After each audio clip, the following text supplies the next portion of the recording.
Brazilian poster বয় নেইমারের ঘনিষ্ঠ মহলের তথ্য অনুযায়ী ব্রাজিলিয়ান এই সুপারস্টার বর্তমানে ক্যারিয়ারের সবচেয়ে ইতিবাচক ও অনুপ্রাণিত সময়গুলোর একটি অতিক্রম করছেন। দলের ভেতরে তিনি আত্মবিশ্বাসী কণ্ঠে জানিয়েছেন এই বছরটিকে তিনি নিজের বছর হিসেবে দেখছেন। ব্রাজিলের মিডিয়ার মতে সান্তোসে, কেবিগল, রনির মতো খেলোয়াড়দের অন্তর্ভুক্তি নেইমারের মানসিক অবস্থার বড় প্রভাব ফেলেছে। নতুন উদ্দীপনায় চাঙ্গা হয়ে উঠেছেন তিনি। আগের যে কোনো সময়ের তুলনায় মানসিকভাবে বেশি স্থির ও দৃঢ় অবস্থানে রয়েছেন ব্রাজিলিয়ান এই উইঙ্গার।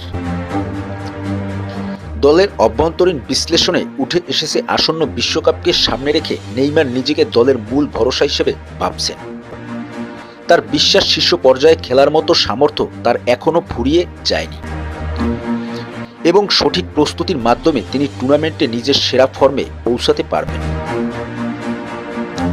নেইমারের এই বদলে যাওয়া মানসিকতা ইতিমধ্যেই নজর কেড়েছে সংশ্লিষ্টদের। ঘনিষ্ঠদের ভাষ্য, শুধু টেকনিক্যাল দিক নয়, ফিটনেস, রিকভারি ও জীবনযাপনের প্রতিটি খুঁটিনাটিতেই বাড়তি মনোযোগ দিচ্ছেন ব্রাজিলিয়ান এই পোস্টার বয়।